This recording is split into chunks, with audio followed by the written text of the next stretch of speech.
वार शुरू हो चुकी है और मसला ये है कि बकौल पाकिस्तान के इस वॉर में सिर्फ भारत ही मिसाइल मार रहा है, हमले कर रहा है, ड्रोन मार रहा है।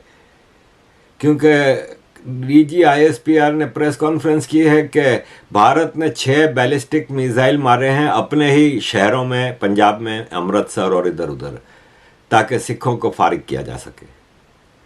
पाकिस्तान तो कुछ कर नहीं रहा, मासूम सा बच्चा है।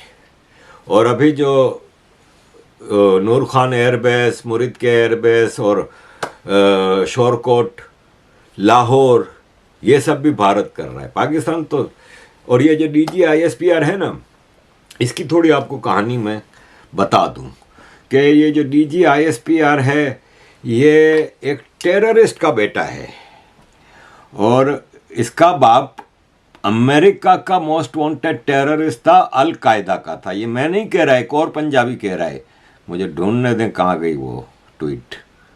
वो कह रहा है कि ये जो ये अहमद वकास गोराया एम्स्टर्डम में रहते हैं, कि आप में से कितनों को पता है कि DGISPR अहमद शरीफ चौधरी बेटा है UN डेजिग्नेटेड टेररिस्ट सुल्तान बशीरुद्दीन महमूद का। इसका बाप अल कायदा का था और खाली UN नहीं, US, UK, European union, Australia, China और इवन पाकिस्तान में भी वो टेररिस्ट डिक्लेयर्ड था। वो अब हमें एक्सपेक्ट, इनसे, टेररिस्ट के बेटे से आप क्या एक्सपेक्ट करेंगे? तो अजीज दोस्तों, मैं डिटेल पे मैं आपके सामने रखता हूँ। इस जो लेटेस्ट अटैक हुआ है उस पर सिर्फ, इससे पहले मैं ज़रा भारत के फॉरेन सेक्रेटरी की ये बात आपके सामने रखूँगा कि उनसे सवाल किया गया कि पाकिस्तानी PM कह रहा है कि आपके 3 रफ़ाइल गिरा दिए। तो फॉरेन सेक्रेटरी मिस्री साहब ने कहा कि जब सब सही वक्त आएगा ना, तब दुनिया को हर चीज़ हम बता देंगे। और जहाँ तक सही वक्त का ताल्लुक है तो अजीज़ दोस्तों, मैं आपको बता दूं कि सही वक्त का मतलब है कि जब पाकिस्तान की मतलब क्रियाक्रम हो जाएगा। इसके बाद उन्होंने कहा कि आपने ये सवाल किया कि PM पाकिस्तान ने, फॉरेन मिनिस्टर ने, डिफेंस मिनिस्टर ने ये कहा है, तो फॉरेन सेक्रेटरी भारत के मिस्री साहब ने कहा कि आप इन लोगों से क्या एक्सपेक्ट कर सकते हैं, इन लोगों ने सारी ज़िंदगी झूठ ही बोला है। अजीज दोस्तों, DGISPR ने अभी अभी प्रेस कॉन्फ्रेंस की है कि भारत ने हमारे नूर एयरबेस पे बैलिस्टिक मिसाइल मारे हैं। जहाँ तक हमें इतला मिली है वो ब्राह्मोस मिसाइल हैं। और यह है कि मेरे एक जर्नलिस्ट दोस्त हैं जो इस्लामाबाद में रहते हैं। सॉरी, वो रहते तो इस्लामाबाद में नहीं, यहाँ यूरोप में रहते हैं, लेकिन उनका ताल्लुक इस्लामाबाद से है। तो उनसे अभी मेरी बात हो रही थी, वो यूरोप के एक शहर में। तो मैंने उनको फ़ौरन फ़ोन किया, मैंने कहा यार क्या इतला है? तो बोला अभी मेरी घर पे बात हुई है और वो बता रहे थे कि हाँ बड़ी अफरा तफरी फैली हुई और काफ़ी नुकसान हुआ है। अजीज़ दोस्तों, C-130 जो मिलिट्री ट्रांसपोर्ट बहुत बड़ा जहाज़ होता है ना, उसके बारे में इतला है कि वो पाकिस्तान का C-130 तबाह हो गया है। अभी देखें, कंफर्म चीज़ें तो बहुत बाद में आती हैं ना। ये तो जब पाकिस्तान, ये जंग ख़त्म होगी और पाकिस्तान पलटन मैदान जो ढाका में जिस तरह हथियार डाले थे, और इस तरह जब ये सेरेमनी होगी तब सारी चीज़ें खुल के सामने आएंगी। लेकिन यहाँ पे एक मज़ेदार है बात कि DGISPR ने कहा कि भारत ने हमला कर दिया, अब भारत तैयार रहे। पिछले 4 दिनों से हम यही बात सुन रहे हैं। नजम सेठी रोज़ अपनी चिड़िया लेके बैठ जाते हैं, तो इन्होंने कहा कि अभी तक तो भारत ने सब कुछ किया है ना, अभी हमारे जवाब तो बाकी है, अभी हमारे जवाब का इंतज़ार करो। तो मुझे इस पर एक फ़िल्म याद आ गई, अजय देवगन की, ऑल द बेस्ट।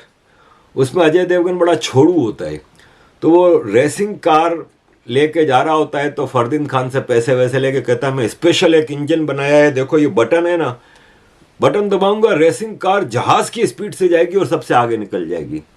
अब रेसिंग शुरू होती है, सारी गाड़ियां इसको आगे निकलती जा रही हैं, तो फरदीन खान कहता है अजय बटन दबाओ, बटन दबाओ, और यूं ये सिलसिला चलता रहता है, गाड़ियां आगे निकलती रहती हैं इससे, और उसको कहता है बटन दबाओ।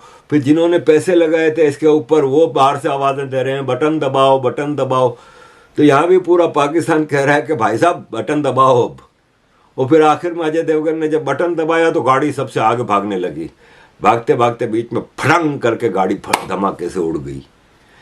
यही हाल पाकिस्तान का है कि बटन अभी दबा नहीं रहे पाकिस्तान वाले।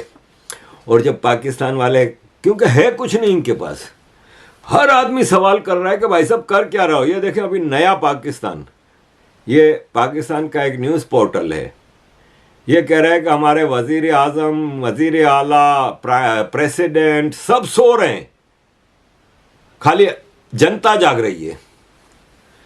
तो जनता बेचारी क्या करेगी? जनता को तो आपने हमेशा इसी तरह रखा है। ये लोग तो अपने बंकरों में सब सेफ हैं और सारे जनरलों की फैमिलियाँ अमेरिका, यूरोप, इधर उधर सेटल कर दी गई हैं और सबसे पहले यही भागेंगे। आप ये देखिएगा।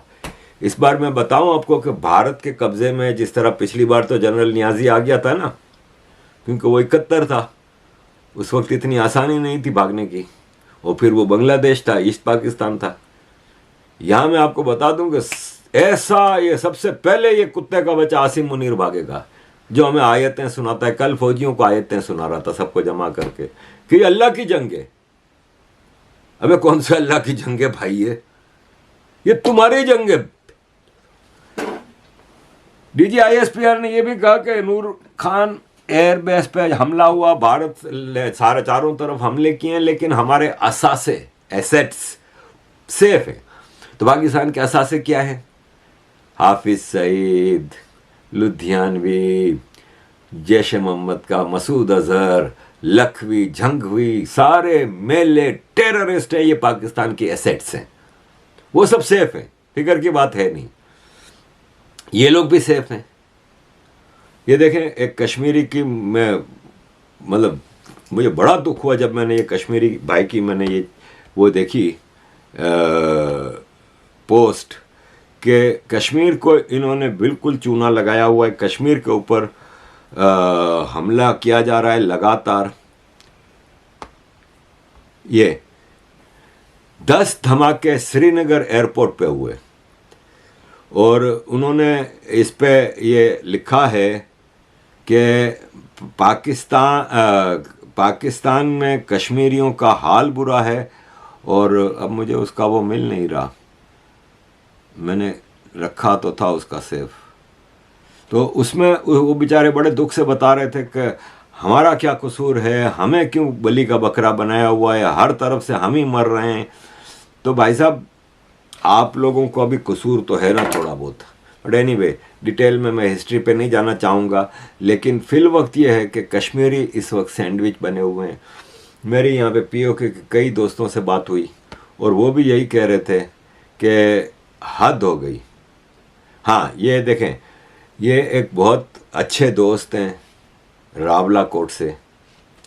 ये कहते हैं कि पाकिस्तान POK के लोगों को ह्यूमन शील्ड की तरह यूज़ कर रहा है और जम्मू कश्मीर वेपन्स के और जंग के टेस्टिंग के लिए इस्तेमाल हो रहा है। Proxy militancy, proxy politics, terrorism, Pakistan ने लॉन्चिंग पैड बनाया हुआ है POK को। अजीज दोस्तों, खाली ये 3 एयरबेस पे हमला नहीं हुआ, ओकाड़ा में अफरा तफरी मचली हुई है। वो कह रहा है, एक बंदा था, उसने कहा कि यार ये पाकिस्तान के आसमान में हमें हर जगह ड्रोन, हर जगह मिसाइल ही नज़र आ रहे हैं। जहाँ देखो मिसाइल गिर रहे हैं, जहाँ देखो ड्रोन गिर रहे हैं। पाकिस्तान आर्मी कहाँ सो रही है भाई? तो जवाब में हमारे डिफेंस मिनिस्टर कहते हैं हम जवाब देंगे, बटन दबाएंगे। ठीक है ना? अब पता नहीं कब जवाब देंगे। अच्छा, मैं आपको बता दूं कि जवाब तो देंगे। पाकिस्तान आफ्टर ऑल यूज तो करेगा और अभी भी कर रहा है। देखें, ये भारत की ऑफिशियल स्टेटमेंट आई है कि मिनिस्ट्री ऑफ एक्सटर्नल अफेयर्स से कि पाकिस्तान ने भारत में 36 लोकेशंस पे हमला किया है 8 मई को, तुर्की के बने हुए ड्रोन से। लेकिन हमने जवाब में उनके ऊपर जो हमले किए उससे पाकिस्तान मिलिट्री का अच्छा खासा नुकसान हुआ है। जंग खत्म होगी, इसके बाद डिटेल में आपके सामने रखा जाएगा। पाकिस्तान सिविलियन फ्लाइट्स जो थी ना उसको यूज कर रहा था, क्योंकि वैसे तो फ्लाइट्स सारी बंद कर दी थी, एयर स्पेस बंद था, फ्लाइट्स अचानक कल पूरा दिन पाकिस्तान ने फ्लाइट्स जारी रखी। अब इंटरनेशनल फ्लाइट्स तो पाकिस्तान में कोई आ नहीं रही थी, खाली तुर्किश एयरलाइन आ रही थी और पाकिस्तान की अपनी एयरलाइंस चल रही थी। तो अब भारत के लिए मुश्किल हो रही थी कि कैसे टारगेट करे, और वो बिल्कुल भारत के बॉर्डर के साथ ही साथ वो फ्लाइटें चल रही थी, पाकिस्तानी एयरलाइंस थी। तो पाकिस्तान सिविलियन फ्लाइट्स को ह्यूमन शील्ड के तौर पे इस्तेमाल कर रहा है, कश्मीरियों को कर रहा है सब कुछ। भारत ने 500 से ज्यादा पाकिस्तान के ड्रोन न्यूट्रलाइज किए हैं। पाकिस्तान अब रिलीजियस जगहों को टारगेट कर रहा है, जैसा कि गुरुद्वारा साहब को मतलब धमाका किया, उधर उधर हमला किया। इस तरह अब पाकिस्तान टारगेट करने की कोशिश करेगा मंदिरों को, पाकिस्तान टारगेट करने की कोशिश करेगा करतारपुर साहब को, और फिर मलबा डालेगा भारत के ऊपर कि भारत का मिसाइल गिरा था। अब ड्रोन तो भारत के वहाँ पे गिरे रहे ना, क्योंकि वो सुसाइडल ड्रोन्स हैं। उनका मकसद होता है कि हमला करो और उधर ही तबाह हो जाओ। तो वो मलबा तो पड़ा होता है ना, तो वो मलबा उठा के करतारपुर पर डाल देगा कि देखो ये पाकिस्तान ने वो किया है। ड्रोन स्ट्राइक में भारत के 3 फौजी भी जख्मी हुए हैं। अजीज दोस्तों, बड़ी भयानक सूरत हाल है। लाहौर में एक अजीब कैफियत है। लाहौर में कल शाम से मुसलसल हमले हो रहे हैं। DHA फेज 7 बहुत बड़ा धमाका हुआ है।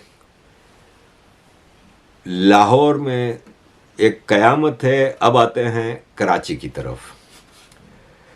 कराची की पोर्ट से 300 माइल दूर भारत का नेवी शिप्स पहुंच गए। 300 क्या कहते हैं, नॉटिकल माइल होते हैं, क्या होते हैं जो समंदरी वो होते हैं। और समझ लें कि सामने पाकिस्तान की नेवी भी आ चुकी है। अब ग्राउंड फोर्सेस की खाली वो रह गई है। तो पहले मैं कराची पे आता हूँ, फिर मैं ग्राउंड फोर्सेस पे आता हूँ। तो कराची में अभी एज सच तो कोई वो नहीं, मेरी कराची में कुछ जगहों पे बात हुई है तो पैनिक बहुत है, ड्रोन भी जा रहे हैं, लेकिन अभी फुल फ्लेज कराची पे हमला नहीं हुआ। लेकिन मैं आपको बता दूं कि इस जंग का फैसला होगा कराची पे। जिस दिन भारत ने कराची को पाकिस्तान से काट दिया, पाकिस्तान खत्म। फिर हो सकता है पाकिस्तान एटम बम भी मारने की कोशिश करे, लेकिन भारत का डिफेंस इस वक्त तक बहुत स्ट्रांग चल रहा है। अभी तक पाकिस्तान का ना कोई मिसाइल भारत में वो कर रहा है। भारत हर मिसाइल, हर ड्रोन को इंटरसेप्ट कर रहा है। और भारत बड़ा जिम्मेदारी से, भारत के लोग बड़ी जिम्मेदारी से काम कर रहे हैं कि पाकिस्तान में जहाँ ड्रोन गिर रहा है लोग उठा के कबाड़ खाने में बेचने जा रहे हैं, फोटो लगा रहे हैं, वीडियो बना रहे हैं। ये समझदार कौमें ऐसा नहीं करती, लेकिन ये तो जाहिल है ना। पाकिस्तानियों से आप क्या एक्सपेक्ट करेंगे? क्या भारत में ड्रोन नहीं गिरे क्या? अमृतसर, फिर इधर भारत में श्रीनगर, फिर दूसरे कश्मीर के इलाकों में, भटिंडा में,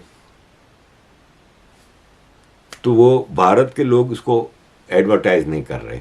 तो अजीज दोस्तों, इस वक्त की सूरत हाल में सऊदी अरब के मतलब minister of state for foreign affairs आए थे, पहले भारत, फिर कल पाकिस्तान भी पहुंचे।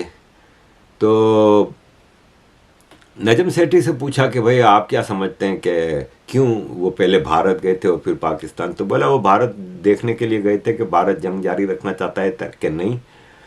तो भारत ने उनको कहा कि हम तो जंग रोकना चाहते हैं, पाकिस्तान नहीं मान रहा। तो फिर वो पाकिस्तान आए और पाकिस्तान के मिन्नत समाजत करने पे ही वो भारत गए थे, क्योंकि पाकिस्तानी दुनिया में रोता फिर रहा है कि ये जंग रुकवाओ, जंग रुकवाओ। तो सऊदी अरब के फॉरेन मिनिस्टर जैसे ही पाकिस्तान से होकर फ्लाइट पकड़ी, भारत वेट ही कर रहा था। जैसे ही वो निकले बैलिस्टिक मिसाइल शुरू हो गए। नेवी आमने सामने खड़ी है, कराची पोर्ट टारगेट पे है। और अब ग्राउंड फोर्सेस, मेन जंग आपको पता है आखिर में ग्राउंड फोर्सेस ने ही जाके चीज़ें सेटल करनी होती हैं। ये जो एयरफोर्स होती है ना, ये पहले रास्ते बनाती है, तबाहियाँ करती है ताकि उधर फिर, और ये जो मिसाइल होते हैं, ड्रोन होते हैं, ये जो एरियल वॉर होती है ना, वो काफ़ी अरसा चलती है। ये हमने गज़ा में भी देखा, 90 में मैंने इराक में भी देखा था, और फिर आगे भी 90s में जो वापस इराक पे हमला हुआ, अफ़गानिस्तान में भी एयर बम्बार्डमेंट होती रही एक अरसे तक, और फिर इसके बाद जब सारी तबाहियाँ हो गई और अब ख़तरा कम रह गया तो फिर ग्राउंड फोर्सेस घुसी थी। कल पाकिस्तान की ग्राउंड फोर्सेस दिल्ली की तरफ भाग रही थी, ये आप देख रहे हैं, दिल्ली की तरफ जा रही थी। अजीज दोस्तों, दिल्ली के ऊपर याद आया कि अभी अभी ये भी खबर मिली है कि दिल्ली की तरफ भी कुछ टारगेट किए गए थे मिसाइल पाकिस्तान के, जो भारत ने रोक लिए हैं। और ये है कि हर तरफ से पाकिस्तान के लिए तबाही का ही पैगाम है। ये उकाड़ा है, उकाड़ा कहाँ, बिल्कुल केपी के बॉर्डर पे उकाड़ा में तबाही मची हुई है। पाकिस्तान ने एक और आरोप लगाया है कि भारत ने अफगानिस्तान पे भी मिसाइल मारा है, अमृतसर पे भी भारत मार रहा है, भारत के शहरों पे भी, पाकिस्तान में भी भारत मार रहा है, अफगानिस्तान में तो तुम क्या कर रहे हो भाई? और अफगानिस्तान में भारत क्यों मारेगा भाई? अफगानिस्तान में तो भारत की दोस्त गवर्नमेंट है, अफगानिस्तान पूरा सपोर्ट कर रहा है पाकिस्तान को। तो अजीज दोस्तों, जंग तो फुल फ्लेज जारी है इस वक्त, और ये एस्केलेट करेगी। और पाकिस्तान बार बार कह रहा है हम हमला करेंगे, हमारे जवाब का इंतज़ार करो। अबे गधे के बच्चों, हमले कर तो रहे हो तुम लोग, 3 दिन से ही तो तुम्हारे ड्रोन और मिसाइल आ रहे हैं, भारत रोक रहा है, तुम लोगों का हमला आगे जा नहीं रहा। मैं ये नहीं कह रहा कि बिल्कुल नहीं जाएगा, जाहिर है एक आध दो मिसाइल इधर उधर हो ही जाते हैं, हर चीज़ को आप नहीं रोक सकते। आपने देखा है कि इजराइल के पास पूरे अमेरिका की फोर्सेस हैं, इजराइल का आयरन डोम है, सब कुछ है, इसके बावजूद कितने मिसाइल तल अवीव पे और इधर उधर गिरते हैं ना। जब आपके ऊपर पूरी बारिश होगी तो कहीं ना कहीं, तो मैं बिल्कुल कोई पक्का दावा तो कर नहीं सकता कि नहीं कुछ भी नहीं होगा, लेकिन हाँ, एंड ऑफ द डे जो भारत पाकिस्तान का चूना करने वाला है ना, उसका किसी को अंदाज़ा भी नहीं है। और फिर अभी तो इकोनॉमी की तरफ आएंगे ना, तुर्की थोड़ी बहुत मदद कर रहा है, तुर्की तो खुद भिखारी मुल्क है, उसकी इकोनॉमी अपनी तबाह है, उसके अपने इंटरनल हालात तबाह हैं, उसने भी अपनी आईसिस जो बनाई है सीरिया के लिए और लीबिया के लिए, और उसमें फंसा हुआ है। इसमें ये पंगे लेके तुर्की अपना नुकसान कर रहा है, क्योंकि तुर्की इस वक्त है ना, देखें पाकिस्तान भी एग्रीड है, पूरी दुनिया एग्रीड है कि भारत के साथ सारा वेस्ट खड़ा है, अलग ऐलान कह रहे हैं सब कि हाँ भारत को राइट है टेररिस्टों को मारने का।